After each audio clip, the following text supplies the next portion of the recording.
Exodus chapter 21. These are the laws you are to set before them.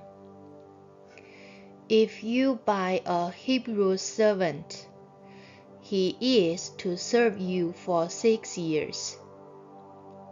But in the 7th year, he shall go free, without paying anything. If he comes alone, he is to go free alone. But if he has a wife when he comes, she is to go with him. If his master gives him a wife, and she bears him sons or daughters, the woman and her children shall belong to her master, and only the man shall go free. But if the servant declares, I love my master and my wife and children, and do not want to go free, then his master must take him before the judges. He shall take him to the door or the doorpost, and pierce his ear with an awl. Then he will be his servant for life.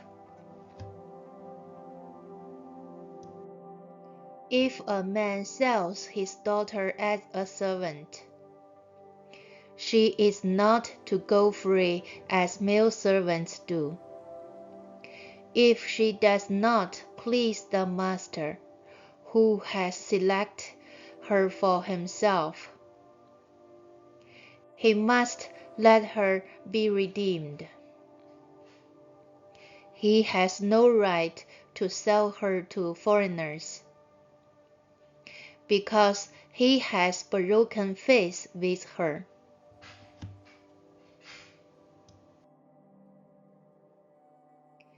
If he selects her for his son, he must grant her the right of a daughter.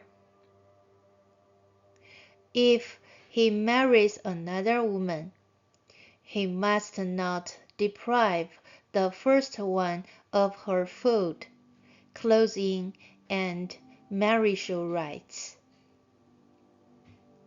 If he does not provide her with these 3 things, she is to go free, without any payment of money. Anyone who strikes a person with a fatal blow is to be put to death. However, if it is not done intentionally, but God lets it happen, they are to flee to a place I will designate.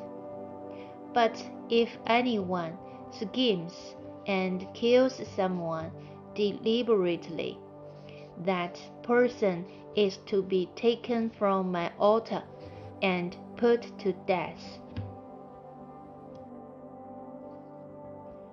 Anyone who attacks their father or mother is to be put to death. Anyone who kidnaps someone is to be put to death, whether the victim has been sold or is still in the kidnapper's possession. Anyone who curses their father or mother is to be put to death.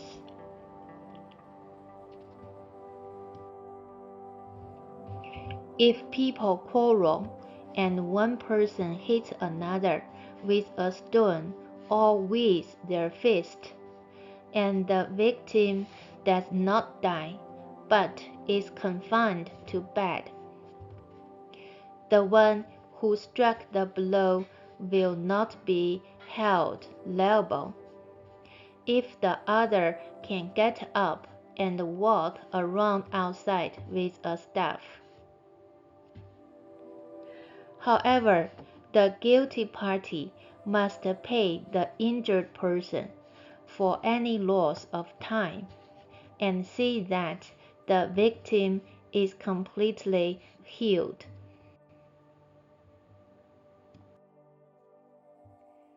Anyone who beats their male or female slave with a rod must be punished if the slave dies as a direct result.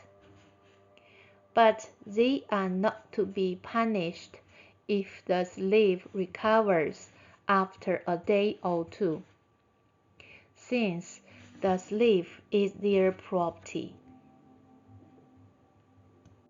If people are fighting and hit a pregnant woman, and she gives birth prematurely, but there is no serious injury, the offender must be fined whatever the woman's husband demands and the court allows. But if there is serious injury, you are to take life for life, eye for eye, tooth for tooth, hand for hand, foot for foot, burn for burn, wound for wound, bruise for bruise.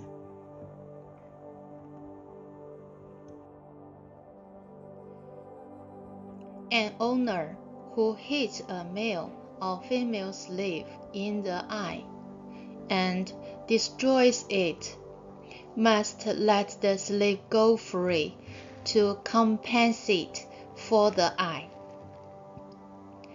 And an owner who knocks out the tooth of a male or female slave must let the slave go free to compensate for the tooth.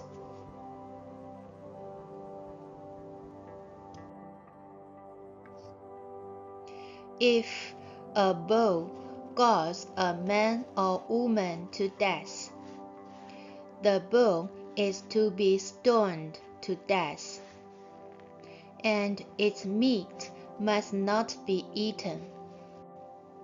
But the owner of the bull will not be held responsible. If, however, the bull has had the habit of goring, and the owner has been warned, but has not kept it penned up, and it kills a man or woman, the bull is to be stoned, and its owner also is to be put to death.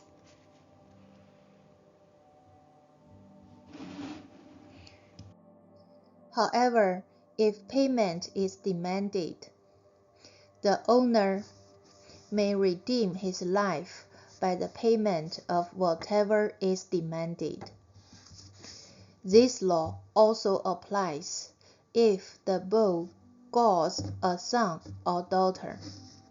If the bull gores a male or female slave, the owner must pay 30 shekels of silver to the master of the slave, and the bull is to be stoned to death.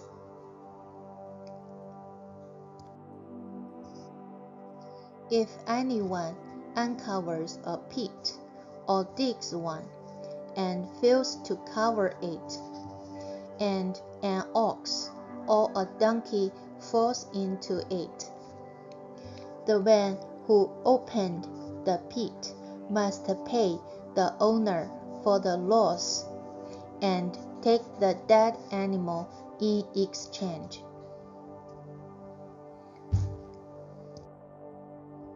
If anyone's bull injures someone else's bull and it dies, the two parties are to sell the live one, and divide both the money and the dead animal equally.